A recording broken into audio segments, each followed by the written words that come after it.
అందరికీ క్రీస్తునామములో నా వందనాలు తెలియజేస్తున్నాను. మనం గత వారం పరిశీలన పత్రిక నుంచి 2వ అధ్యాయం 4వ వచనం చదువుకున్నాం. బుద్ధి జ్ఞానముల సర్వసంపదలు దేవుని దగ్గర దొరుకుతాయి. మనిషి బ్రతకడానికి జ్ఞానం, వివేచన, తెలివి, బుద్ధి ఇవన్నీ అవసరం. మనం గత వారం చూస్తున్న కొన్ని ఉదాహరణలు, బుద్ధి లేకుండా ప్రవర్తించినటువంటి వ్యక్తులు ఎలా పతనం అయిపోయారు. కాబట్టి దేవుడి కోసం దగ్గర ప్రార్థన చేయాల్సింది ఏంటంటే మనకి, అయ్యా నాకు బుద్ధి జ్ఞానములు ఆ సర్వసంపదలు అవి అనుగ్రహించడం చాలు అనే ప్రార్థన మనం చేయవలసిన అవసరం ఉంది. కొన్ని వారం చెప్పింది సందర్భాన్ని మనం జ్ఞాపకం చేసుకొని ముందుకు వెళ్ళిపోదాం. మొదటగా ఏం చూసామంటే సంసోను గురించి చూశారు. సంసోనుకి దేవుడు బలం ఇచ్చున్నాడు కదా. ఎందుకు ఇచ్చున్నాడంటే ఇశ్రాయేలు ప్రజలు రక్షించడానికి ఇచ్చున్నాడు.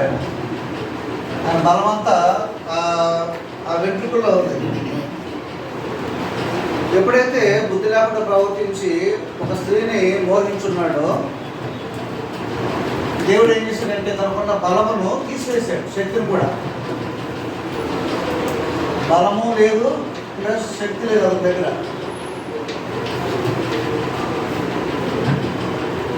ఎందుకు తను చేశాడంటే ఇక్కడ ఏం చేశాడు, అతను స్త్రీని మోహించడం దేవుడికి ఇష్టమైన కార్యం కాదు. కాబట్టి సంసోనుకి ఎప్పుడు అర్థమైందంటే ఇశ్రాయేలు ప్రజలు కాపాడడానికి ఎప్పుడైతే బలం ఉపయోగించాలనుకున్నాడు పోయిందప్పటికే.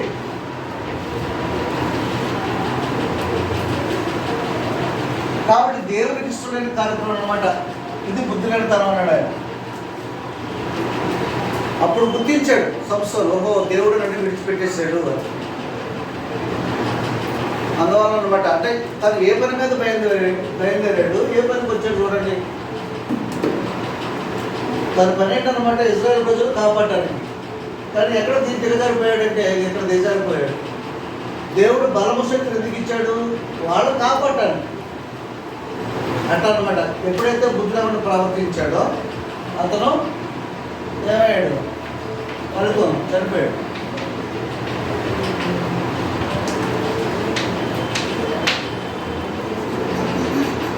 మనం చదువుకున్నది అంతా గత వారం. రెండవది ఎవరు జ్ఞాపకం చేసుకున్నామంటే యోనా నినివే పట్టణం వెళ్ళమన్నాడు దేవుడు. ఎందుకు? సువార్త ప్రకటించమని. ఇద్దరు ఏమైపోయాడు, నినివే వెళ్ళకుండా తార్షీషు వెళ్ళడానికి వేరే దారిలో వెళ్ళిపోతున్నాడు. దేవుడు ఏం చేశాడంటే ఇతను బుద్ధి కలగడానికి తుఫాను పుట్టించి తుఫాన్లో నుంచి అతను ఎక్కడ చేశారు, సముద్రంలో వేసేశారు. అప్పుడు బుద్ధి వచ్చింది తనకి. నేనేమో వెళ్ళమన్నదేమో సువార్త ప్రకటన చేయడానికి, నేనే పట్టణానికి వెళ్ళమన్నాడు దేవుడు. ఈయన ఎక్కడికి పోతున్నాడు, తార్షీషు వెళ్తున్నాడు.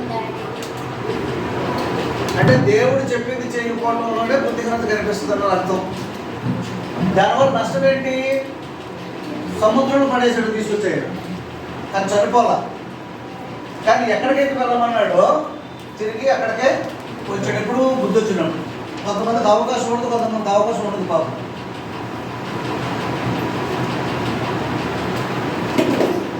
ఇది యోనాలో చూసి చదివాం, గత వారం చదువుకున్నాం మనం. మూడో వ్యక్తి ఎవరంటే యాకోబు. అన్న పేరేంటి, ఏశావు. ఏశావు యాక్చువల్గా ఆశీర్వాదం పొందుకోవాలి దేవుని దగ్గర. ఎందుకంటే ఇతనికి ఆశీర్వాదాలు రావాలి, దేవుని ఆశీర్వాదాలు ఇతనికి రావాలి, ఎందుకంటే నేను పెద్దవాడు కాబట్టి. కానీ ఏం చేశాడు ఇతను, ఆశీర్వాదాలను అమ్ముకున్నాడు. దాన్ని అమ్ముకోకూడదు. అప్పుడు అమ్ముకున్న తర్వాత పని ఏంటి, ఇప్పుడు లాస్ట్లో దేశం మరి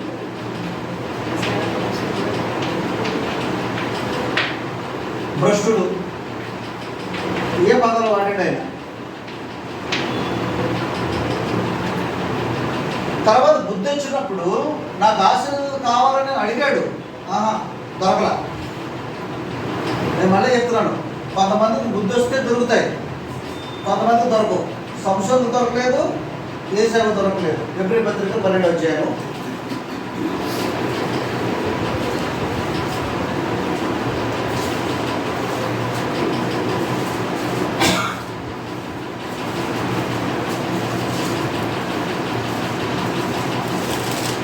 వచ్చిన ఒక్క పూట కూటి కొరకు తన జ్యేష్ఠత్వపు హక్కును అమ్మివేసిన ఏశావు వంటి భ్రష్టుడైనను, పదలు కూడా ఏమన్నాడు, వ్యభిచారి అయినను ఉండునేమో అని జాగ్రత్తగా చూచుకునండి.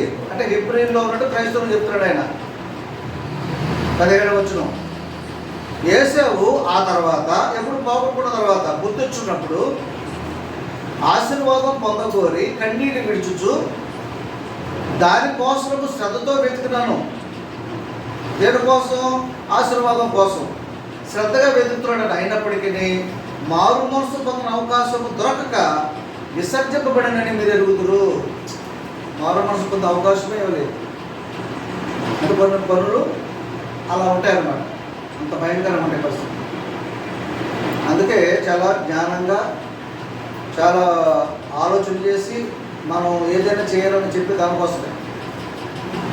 తర్వాత మత్తయి సువార్త 7వ అధ్యాయం 24వ వచనంలో,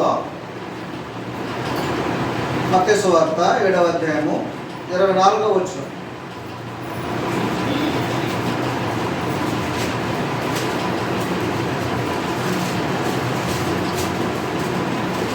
బుద్ధి లేని ఒకడు అన్నాడు ఆయన.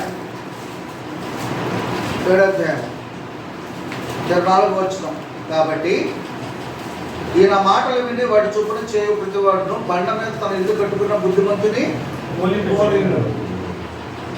ఇక్కడ బండ మీద కట్టుకోవడం,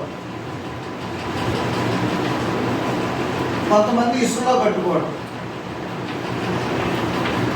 ఇక్కడ కట్టాల్సింది ఏంటి ఇక్కడ అంటే దేవుని మాట. ఎక్కడ కట్టుకుంటున్నావు నువ్వు? బండ మీద కడుతున్నావా, ఇసుకలో కట్టుకుంటున్నావా? ఇసుకలో కడితేనేమో బుద్ధిహీనుడు. అంటే దేవుని మాటలు వింటాడు కానీ పట్టించుకోడు కదా.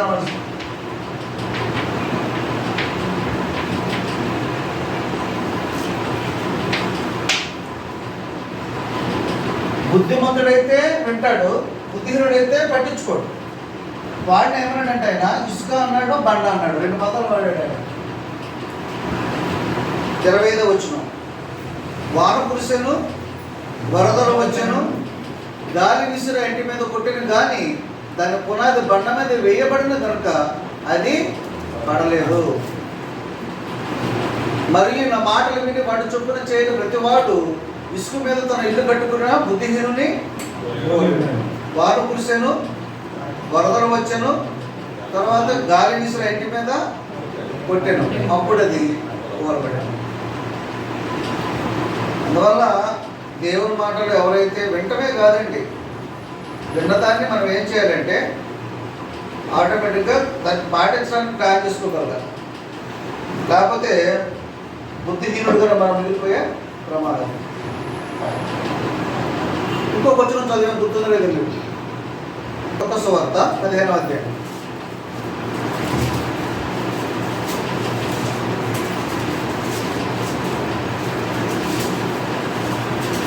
ఒక తండ్రికి 2 కొడుకులు ఉన్నారు.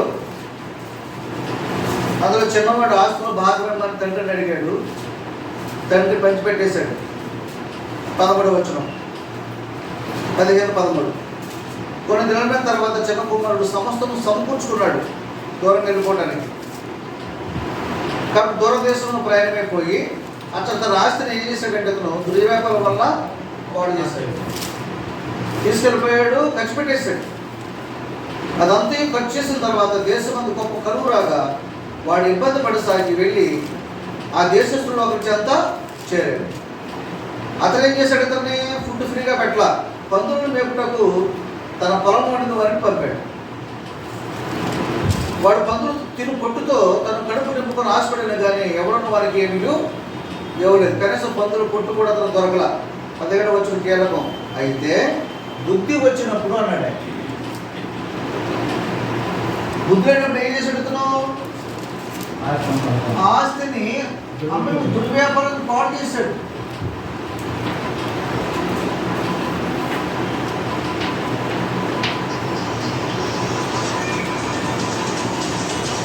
యాక్చువల్గా ఆస్తులు కాపాడుకోవాల్సి పోయి దుర్వ్యాపారం వల్ల, అంటే తిని త్రాగడం వల్ల పాడు చేసి చివరికి ఏ స్థితికి వచ్చాడు అతను? ఆహారం స్థితికి వచ్చేసాడు. తినడానికి ఏం లేదు. అయితే బుద్ధి వచ్చినప్పుడు వాళ్ళు నా తండ్రి యొక్క ఎంతో ముందు కూలి వంటకు అన్నము సమృద్ధిగా ఉన్నది, నేనైతే ఇక్కడ ఆఖరికి చచ్చిపోతున్నాను. నేను లేచి నా తండ్రి యొద్దకు వెళ్ళి, తండ్రి నేను పరలోకములకు విరోధము ఎదుట పాపం చేసి తిని. కాబట్టి ఎప్పుడు తిరిగి వస్తున్నాడు అతను? బుద్ధి వచ్చినప్పుడు. ఎలా వస్తున్నాడు? కొడుకుగా వస్తున్నాడా? పనివాడు వద్దాం అనుకున్నాడా? పనివాడు. అంటే చూడండి, బుద్ధి లేని పరిస్థితులు మనకి ఎందుకు అనిపిస్తుంది తెలుగులో. ఓ కొడుకుని తండ్రి దగ్గర ఆస్తి తీసుకెళ్ళిపోయావు, పాడు చేసావు, ఇక ఆఖరికి ఆహారం లేదు. అప్పుడు కూర్చొని ఆలోచించాడు. బుద్ధి అప్పుడు వచ్చిందప్పుడు వాడికి ఆహారం లేనప్పుడు ఎవరు జ్ఞాపకం వచ్చారు? తండ్రి జ్ఞాపకం వచ్చాడు. ఏమనుకున్నాడు? తిరిగి వెళ్తా, కొడుకుగా కాదు, పనివాడుగా వెళ్తా. 10 మంది కింద చెప్పినట్టుగా అవకాశం ఉంటుంది బుద్ధి వచ్చినప్పుడు స్థితికి రావడానికి. కానీ 100 మంది దేవుడు ఎవరు? అంటే బుద్ధి లేని తత్వాలు ఎంత దిగజారుస్తాయో మాకు మనిషిని చెప్పడం కొరకు అనమాట ఇవన్నీ. మత్తయి సువార్త 25వ అధ్యాయం 8వ వచనం.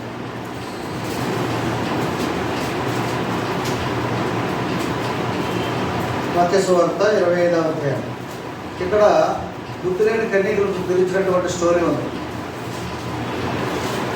బుద్ధి గల కన్యకులు, బుద్ధి లేని కన్యకులు. 25వ అధ్యాయం 1వ వచనం. పరలోక రాజ్యము తమ దివిటీలు పట్టుకుని పెండ్లి కుమారుని ఎదుర్కొన్నట్టుకు బయలుదేరిన 10 మంది కన్యకులను పోలి ఉన్నది. వీరిలో 5 బుద్ధి లేనివారు, 5 బుద్ధి గలవారు. ఏంటి ఇక్కడ బుద్ధి ఉన్నది లేనిది? 3వ వచనం. బుద్ధి లేని వారు తమ దివిటీలు పట్టుకొని తమతో కూడా నూనె తీసుకొని పోలేదు. బుద్ధి గలవారు తమ దివిటీలతో కూడా సిద్ధులలో నూనె తీసుకొని పోయి. పెండ్లి కుమారుడు ఆలస్యం చేయగా వారందరూ కునికి నిద్రించుండేది. అర్ధరాత్రి వేళ ఇదిగో పెండ్లి కుమారుడు, అతను ఎదుర్కొని రండి అని కేక వినబడింది. అప్పుడు కన్యకులందరూ లేచి తమ దివిటీలు చక్కబరిచారు. కానీ బుద్ధి లేని ఆ కన్యకులు, మా దివిటీలు ఆరిపోచున్నావు కనుక మీ నూనెలోకి వచ్చి మా కీడుని బుద్ధి గలవారని అడిగారు. అందుకు బుద్ధి గల కన్యకులు, మాకు మీకు నేను చాలదేమో, మీరు అమ్మవారి వద్దకు పోయి కొనుక్కోండి చెప్పి వారు కొనబోచుండగా పెండ్లి కుమారుడు వచ్చాడు. అప్పుడు సిద్ధపడి ఉన్నవారు అతనితో కూడా పెండ్లి విందుకు లోపలికి వెళ్ళిపోయారు. అంతట తలుపు పడింది. ఇప్పుడు వెళ్ళింది పెండ్లి కుమారుడు ఎదుర్కోవడానికి. డ్యూటీలో ఉన్నాయి. ఏం కావాలి వీళ్ళకి? నూనె కావాలా, ఉంచుకోవాలా. కొంతమంది 5 దగ్గర లేదు, 5 దగ్గర ఉంటుంది. ఇప్పుడు మనం చెప్పేది అదే, అసలు ఏ పని మీద వస్తున్నాము, ఏ పని మీద వెళ్తున్నాము, అసలు ఏం చేయాలా అనేది ఆలోచించుకోవాలి. అదే చెప్పేది నేను. దేవుడి దగ్గర దొరికేది అదే, మంచి ఆలోచన విధానం, మంచి జ్ఞానం, తెలివి, దాంతోపాటు వచ్చేదే. కాబట్టి ఇక్కడే రాసుకోవాలి మనము ఈ స్టోరీలో. కన్యకులు ఏం తీసుకువెళ్ళాలా? వెళ్ళేటప్పుడు నూనెను తీసుకువెళ్ళాలా, కానీ తీసుకువెళ్ళలేదు. దీన్ని ఏమంటారు? ముద్రేంద్ర ఉన్నాడు ఆయన, మనం వల్ల. మరి ఏం నష్టపోయారు వీళ్ళు? లోపలికి ప్రవేశం.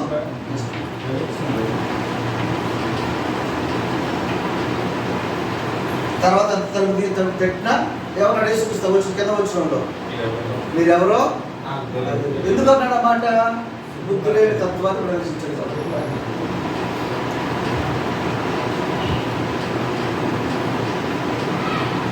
లోకస్వాత 16వ అధ్యాయం. ఇది ధనవంతుడు రాజు స్టోరీ. ధనవంతుడు చనిపోయాడు, రాజు చనిపోయాడు. ఇద్దరు పాతాళ లోకంలో ఉన్నారు. ఒకడేమో యాత్ర పడుతున్నాడు, ఒకడు వచ్చి నెమ్మది పొందుతున్నాడు. యాత్ర పడుతున్నవాడు లాజరును చూశాడు. అబ్రహామును అడుగుతున్నాడు, తండ్రి అబ్రహామా, ఒకసారి లాజరును పంపు అన్నాడు. అబ్రహాం ఏమన్నాడు? పంపించడం కుదరదు. సరే, ఇక్కడ రావటం కుదరదేమో, భూమి మీదకి ఎవరన్నా పంపించు, ఎందుకంటే సహోదరులు నా దగ్గర భూమి 5 ఉన్నారు. వాళ్ళకి ఇదిగో ఇక్కడ యాత్ర పడుతున్నామన్న స్థలం ఉన్న సంగతి వాళ్ళకి తెలియదు. కానీ ఎప్పుడు వచ్చింది బుద్ధి ధనవంతుడికి? ఎప్పుడు వచ్చిందా? యాత్ర పడుతున్నప్పుడు వచ్చింది. అంతకుముందు భూమి మీద ఏం చేశాడు అతను? తిన్నాడు, త్రాగాడు. ఆ వచ్చిన చదవండి ఏమన్నాడు ఆయన? లోకసువార్త అది కాదు, ఆ పదం వాడలేదు, కానీ ఇంకా మంచి పదాలు వాడాడు. లోకసువార్త 16వ అధ్యాయము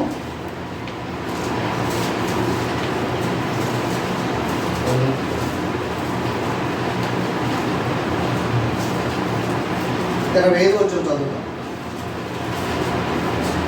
అందుకు అబ్రహాం ఏమంటాడంటే, కుమారుడా, నీవు నీ జీవితకాలం మందు, చూడండి పదాలు, నీవు నీ జీవితకాలం మందు నీకిష్టమైనట్టు సుఖము అనుభవించేది.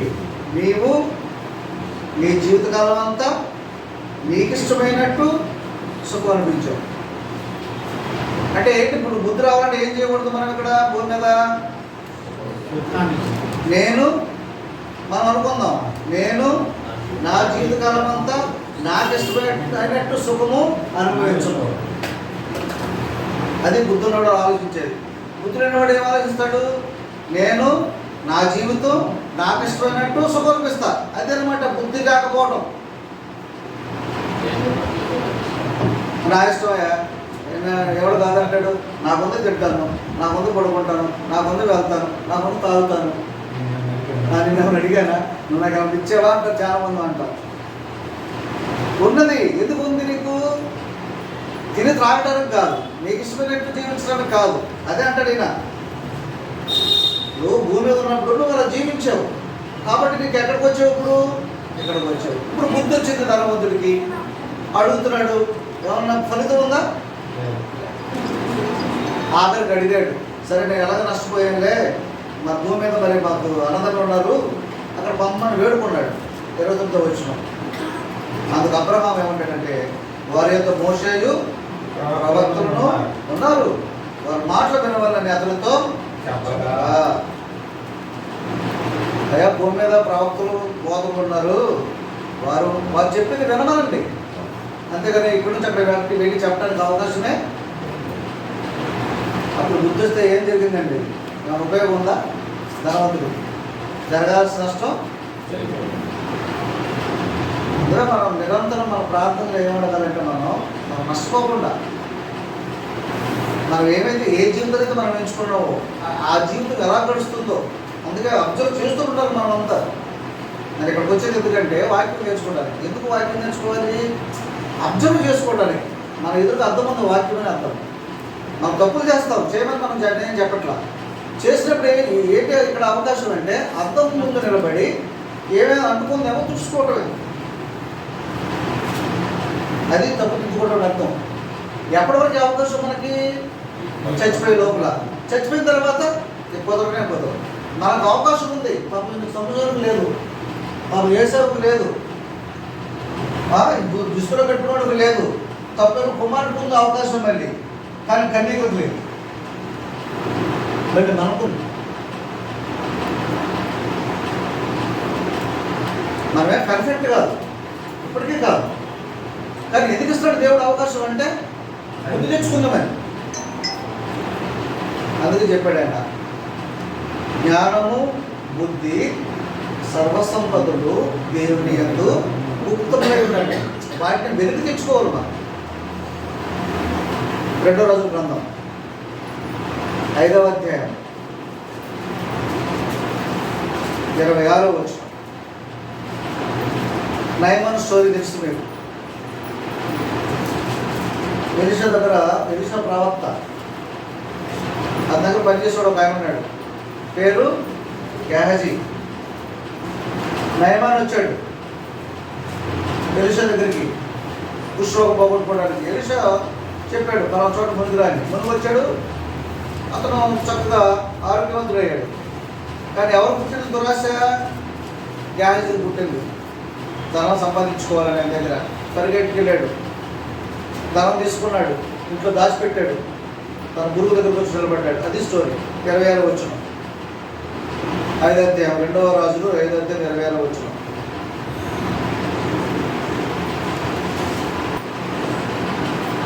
అడిగాడు ఆయన, ఇది మనకి టైం, ఇది మనం సంపాదించుకోవడానికి 27వ వచనం. కాబట్టి నయమానుకు కలిగిన కుష్టు నీకును నీ సంతతికి. ఎంత చూడండి అసలు ఎలా ఉందో. ఎందుకు వచ్చింది? ఎంత పరిస్థితి? బుద్ధి లేనటువంటి పనులు చేశాడు కాదు. ఎవరెవరికి ఈ నష్టము? నీకే కాదు, నీకును నీ సంతతికి సర్వకాలం మంటిను అని చెప్పగా వాడు మంచు వలె తెల్లనైన కుష్ఠరోగం కలిగి ఎలీషా దగ్గర బయటికి ఆఫ్టర్ ఆల్ డబ్బుల కోసం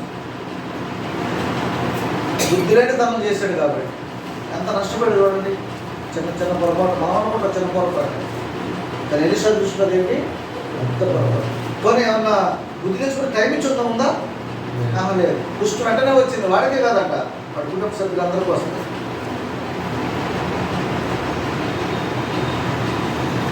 అందుకే నేను అదే చదివేటప్పుడు ఒక వాక్యం చదివా. కీర్తన గ్రంథము 119వ అధ్యాయము 73వ వచనం. కీర్తనలు 119వ అధ్యాయం 73వ వచనం.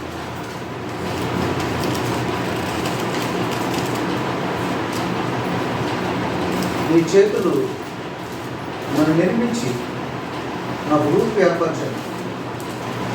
నేను నీ ఆజ్ఞను నేర్చుకున్నట్లు నాకు బుద్ధి. అంటే వాక్యం నేర్చుకోవడానికి కూడా బుద్ధి దయచేయగలరు. కాబట్టి బుద్ధి మనకు రావాలంటే ఏం చేయమంటున్నాడు ఆయన? నేర్చుకున్నట్లు నాకు బుద్ధి నేర్చుకోవాలి. నేర్చుకుంటే ధన్యులం, అంటే బుద్ధిహీనత ఉండదు. ధన్యుడు నేర్చుకున్నవాడు. అందుకే నేర్చుకోవడం అర్థం ఏంటి? ఇప్పుడు రాజేష్ చిన్నప్పుడు ఉన్నాడు, చిన్నప్పుడు దగ్గర ఒకటే పెడతాడు. అతనికి మనం ఏపీసీ రాసిస్తున్నాము పలానా. వాడు నేర్చుకోవాలి. అంటే ఏం చేయాలి? అభ్యాసం చేయించాలి. దిద్దిన చోటే దిద్దాలి, దిద్దిందే దిద్దాలి, దిద్దిందే దిద్దాలి. అభ్యాసం ఉన్నది. ఇప్పుడు మనం చాలా మందికి బయట చదువుతాం రాదు, తప్పులు చదువుతాం, ఒకసారి వణుకుద్దు గొంతు. నేను తప్పని చెప్పట్లా, కానీ ఎందుకు జరుగుతున్నట్లుగా? అభ్యాసం లేదు కాబట్టి. కొంత ప్రార్థన చేయడానికి భయం. ఎందుకని? అభ్యాసం లేదు కాబట్టి. కొంచెం ఇక్కడ నిలబడి మాట్లాడమంటే భయం, వణుకుపోతుంది. అసలు గొంతు నుంచి మాట కూడా రావు. కారణం ఏంటి? అభ్యాసం లేకపోతే ఏదైనా సరే. కాబట్టి ఏదైనా పని చేయాలన్నా ఏం చేయాలని ముందుగా అభ్యాసం చేయాలి. బండి డ్రైవ్ చేయాలి, ఏం చేయాలా? అభ్యాసం చేయాలి. అభ్యాసం అంటే అర్థం ఏంటంటే నేర్చుకోవడం. కొంచెం చూడండి ఒకసారి. లోక సువార్త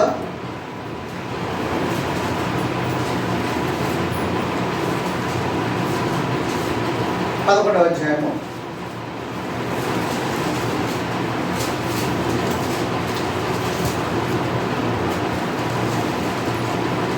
1 నుంచి 4 వచనాలు.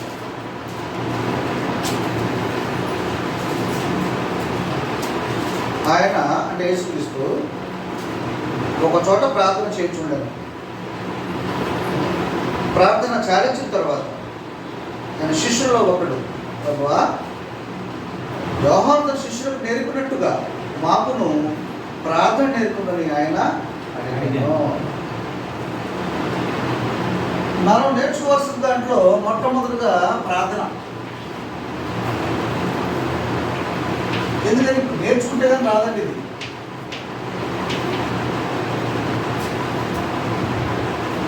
ప్రార్థన నేర్చుకోవాలి. ఇప్పటికీ నాకు ప్రార్థన అంటే భయమే. ఎందుకనంటే ఎక్కడ తప్పుడు మాట్లాడుతారని భయం. సందర్భాన్ని కాకుండా వేరేగా చెప్తానని భయం. ఇప్పుడు ఒక చోటకి వెళ్ళి ఒకసారి నన్ను ప్రార్థన చేయమన్నారు కుటుంబంలో, ఆమె భర్త లేడు. ఇప్పుడు నేను తెలియకుండా ఏం చేశానంటే భర్తను ఆశీర్వదించండి చెప్పాను అని ప్రార్థన చేసేసాను నేను. ఇప్పుడు దేవుని ముందు నేను ఏం చెప్పినట్టు, భర్త లేకపోయినా ఉన్నాడని చెప్పినట్టు. దేనివల్ల జరిగింది అలాగా? అవగాహన లేనటువంటి పరిస్థితి. ఇంకొక ఇంటికి వెళ్ళాం, భవిష్యత్తులో వాళ్ళ ఇంటికి వెళ్ళాం. ఈ మధ్యకాలం జరిగింది. వాళ్ళకి పిల్లలు లేరు కానీ పిల్లలు ఆడుకుంటున్నారు. మనం లాస్ట్ అభివృద్ధి ఇవ్వమన్నారు. ఏం చేశాను, పిల్లలను కూడా మీరు ఆస్వాదించడం ప్రారంభం చేశారు. అయిపోయిన తర్వాత మా పిల్లలకి బెదరాలి.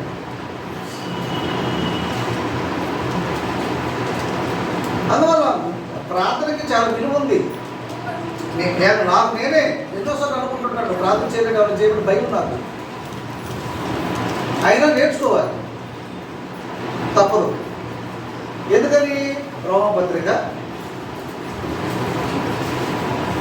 8వ అధ్యాయము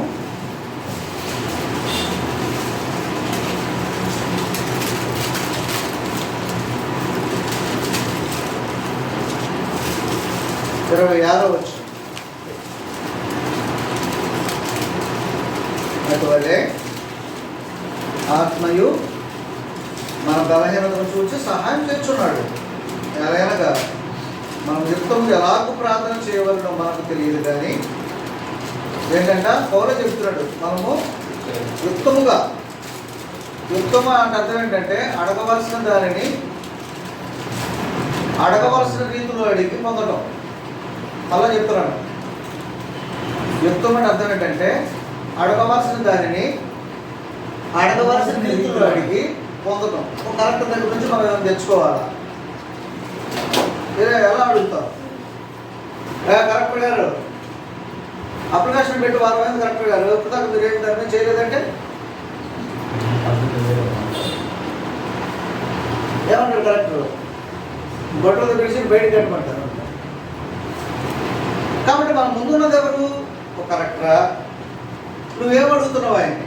కరెక్టర్కి వెళ్ళినప్పుడు చాలా చేతులు కట్టుకొని చాలా వినయంగా మాట లోపల నుంచి వచ్చినట్టు ఒక మాట, రాత్రి ఒక మాట మాట్లాడి ఎంత అప్లికేషన్ ఇస్తాం మనం. చదివాను అతను ఏం చేస్తాడంటే ఒకటే అండర్లైన్ చేస్తాడు,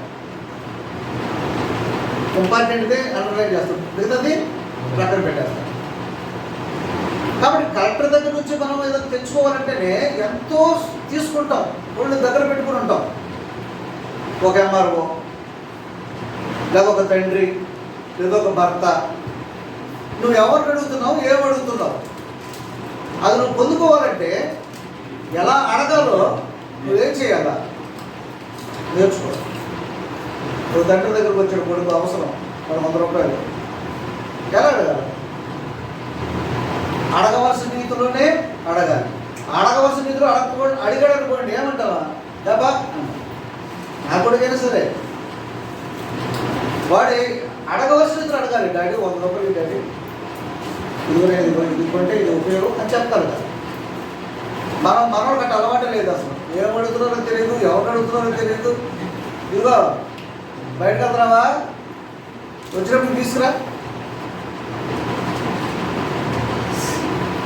అంటే ఎవరు అడుగుతున్నాము?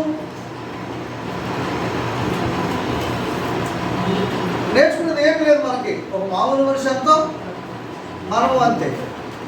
కాబట్టి ఇక్కడ నేర్చుకుంటే దేవుడిని ఏం అడగాలో కూడా నేర్చుకుంటాం. అది చెప్తున్నాడు ఆయన. మనము యుక్తముగా ఎలాగూ ప్రార్థన చేయవలనో మనకు తెలియదు. కానీ ఆయన అంటాడు, ఉచ్చరింప శక్యము కాని మూలుగులతో ఆ ఆత్మ తానే మన పక్షముగా ఏం చేస్తాడు ఆయన? జ్ఞాపనం చేయను. అంటే నువ్వు నేర్చుకున్నప్పుడు కూడా తప్పులు మాట్లాడతావు, కానీ నీకు ఎవరి సహాయం ఉంటుంది? పరిశుద్ధాత్మ సహాయం. ఎప్పుడు? నేర్చుకున్నప్పుడు. ఒకవేళ నువ్వు తప్పులు మాట్లాడితే వాటిని మైనస్ చేసి కొన్ని ఆయన ప్లస్ చేసి దేవుడికి నివేదిస్తాడు. అదే డ్యూటీ. అది మనకు మాత్రమే దొరికిన భాగ్యం. ఎవరికి? నేర్చుకున్నవాడికి. ప్రయత్నం చేస్తుంటాం, మన తప్పులు వస్తాయి, కానీ ఆ తప్పులు ఏం చేస్తాడు పరిశుద్ధాత్ముడు? మైనస్ చేస్తాడు, ఫిల్టర్ చేస్తాడు. ఫిల్టర్ చేసి కొన్ని నీకు పొందుకోవడానికి దేవుడు నీకు కరుణించాలి కాబట్టి కొన్ని ప్లస్ ఆయన కలిపి నీ పక్షంగా దేవుడికి విజ్ఞాపన చేస్తాడంటే అది క్రైస్తవులు మాత్రమే దొరికిన భాగ్యం. నువ్వు అడిగిన ఆయన దగ్గరికి వెళ్తావు, మధ్యలో ఎవరు తీసుకుంటారు? దాన్ని పరిశుద్ధాత్ముడు తీసుకుని ఫిల్టర్ చేస్తాం. అందుకే ప్రతిదీ పట్టగలుగుతున్నాం మనం. ఆయన కాబట్టి ఫిల్టర్ చేయకుండా ఉంటే చాలు. ఆయన భయపడి బెంబెరిపోయి పనుల గురించి పారిపోయేవాడే. ఎందుకని? మనం అడిగే లేదానికి ఇష్టం లేదు. చాలా మంది ప్రార్థన చేస్తారు, చూడండి, డిమాండ్ చేస్తారు ఆయన నువ్వు చూపించే అని. అట్లా అడగకూడదు దేవుడిని. అసలు చాలా ఒళ్ళు దగ్గర పెట్టుకొని దేవుని సభలో నిలబడి ఉదాహరణ చెప్పాను. లోక సువార్త ఒక వ్యక్తి సుందరి దూరంగా వెళ్ళాడు, ఆకాశం కళ్ళెత్తుకొని కూడా అతను ధైర్యం చాటలేదు, రొమ్మ కొట్టుకుంటున్నాడు, తండ్రి పాపిని నన్ను కరుణించు. అది ఆయన ఇష్టం. అంతేగాని వేరే రకంగా చేయకూడదు. ఇంకొంచెం చూద్దాం.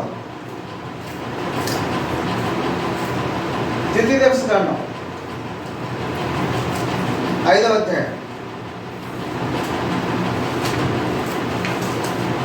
ఓల్డ్ టెస్టమెంట్లో చిన్న ఉదాహరణ చూద్దాం. ద్వితీయోపదేశకాండము 5వ అధ్యాయము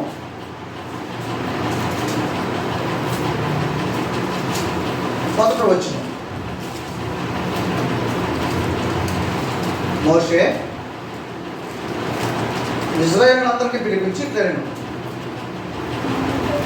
నేను అంటే మోషే మీ వినికిడిలో నేడు చెప్పుచున్న కట్టడలను విధులను విని వాటిని నేర్చుకొని ఏం చేయమన్నాడు? అనుసరించి నడువుడి. ఇశ్రాయేలు ప్రజలు ఏం చేయమన్నాడు ఇక్కడ ఆయన?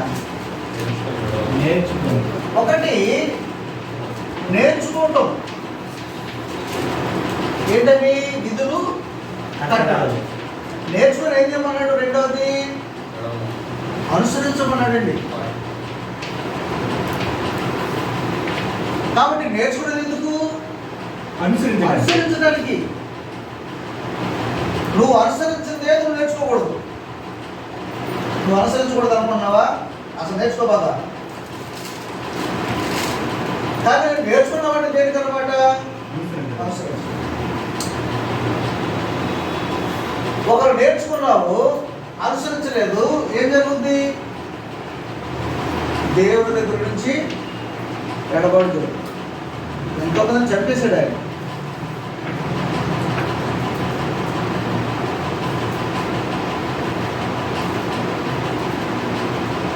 పదిహేడవ అధ్యాయము అదే పుస్తకము 17వ అధ్యాయము 20వ వచనం.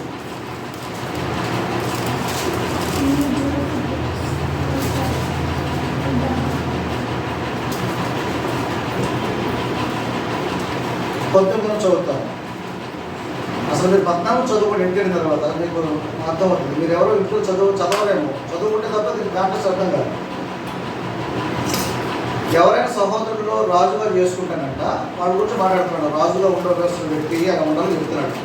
అది 18వ వచనం. మరియు అతడు రాజ్య సింహాసనం నందు ఆశీనుడైన తర్వాత లేవీయులైన యాజకుల స్వాధీనంలో ఉన్న గ్రంథమును చూచి ఆ ధర్మశాస్త్రంలో ఒక ప్రతిని తన కొరకు రాసుకోవాలి.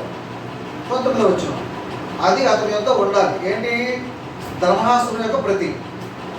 తన రాజ్యం ముందు తానును తన కుమారుడును ఇశ్రాయేలు మధ్యలో దీర్ఘాశ్రుతులకై తాను తన సహోదరుల మీద గర్వించి ఈ ధర్మమును విడిచిపెట్టి కుడికి కానీ ఎడమకు కానీ తొలగగా ఉన్నట్లు తన దేవుడు యెహోవాకు భయపడి ఈ ధర్మశాస్త్ర వాక్యములన్నింటినీ ఈ కట్టడను అనుసరించి నడువ నేర్చుకుంటూ పోతాడు. తన బ్రతుకు దినములన్నింటిను ఆ గ్రంథమును చదువు చూడవలెను.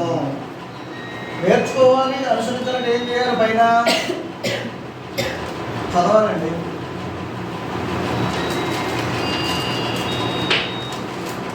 బైబిల్ చదవాలి. చదివేది ఎందుకు? నేర్చుకోవడానికి. నేర్చుకోవడం ఎందుకు? అనుసరించడానికి. అనుసరణ చేత కాకపోతే ఈ వచ్చిన వాళ్ళు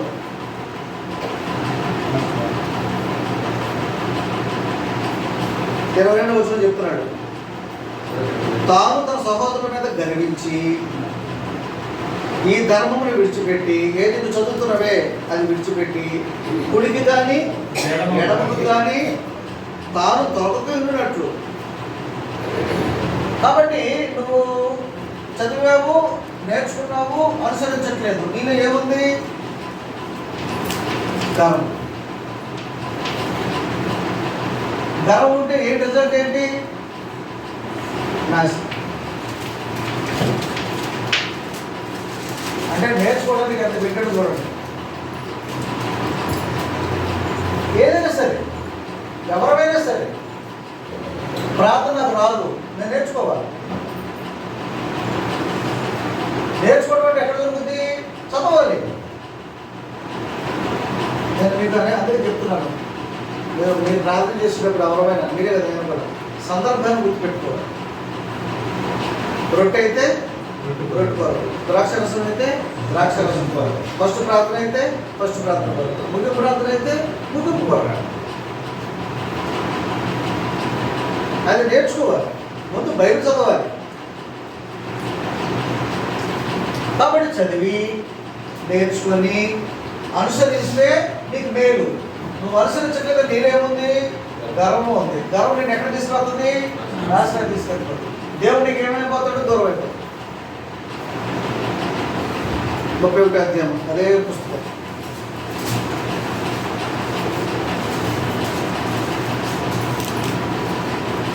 పన్నెండవ వచనం.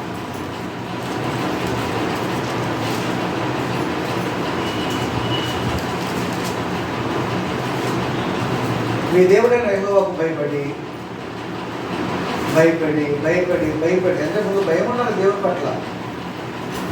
భయపడి ఈ ధర్మశాస్త్ర వాక్యములన్నింటినీ అనుసరించి నడుచుకున్నట్టు పురుషులేమి స్త్రీలేమి పిల్లలేమి మీ పురములనున్న పరదేశులేమి వాటిని విని నేర్చుకుంటే అందరినీ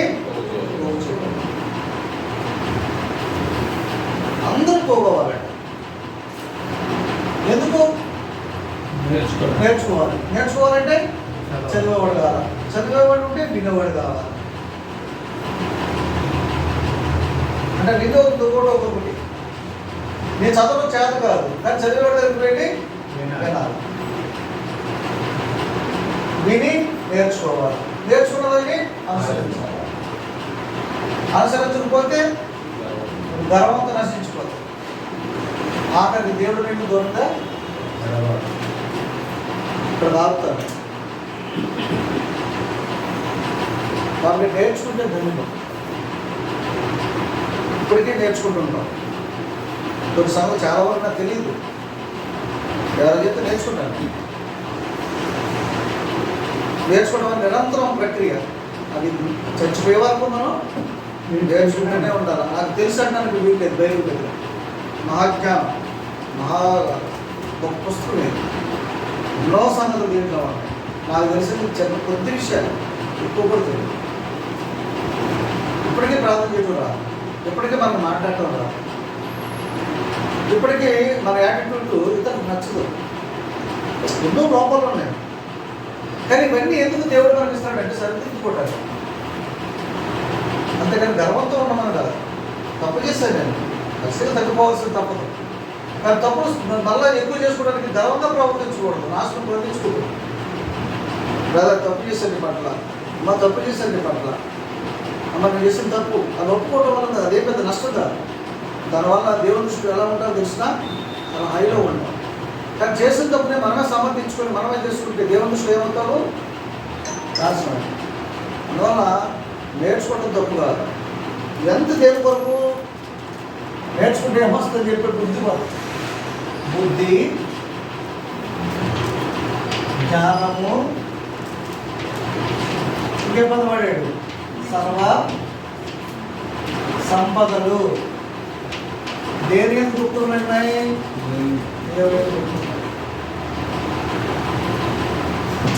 దేవుడి దగ్గర పెట్టేస్తున్నాడు. అట్లా ఎవట సిద్ధంగా ఉన్నాడు కానీ తీసుకోవడం మన దగ్గరే అవకాశం లేదు. అది కావాలంటే మన సిస్టమ్ కొనసాగుతూనే ఉండాలి చచ్చేవారు.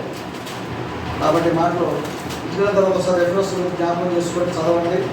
ఇంకెవరైనా మీకు దొరికితే మీరు రాసుకోండి. కానీ వాటిని అనుసరించడానికి ప్రయత్నం చేద్దాం, అనుసరించడానికి ప్రయత్నం చేద్దాం. మన దగ్గర లోపాలు లేవని చెప్పట్లేదు, నేను అందరి దగ్గర లోపాలు ఉన్నాయి. కానీ ఎందుకు దేవుడు అవకాశం ఇస్తాడంటే నేర్చుకొని అనుసరించుకుంటాం. కాబట్టి అవకాశం ఇచ్చినట్టు మీకు వచ్చేటువంటి కావాలి.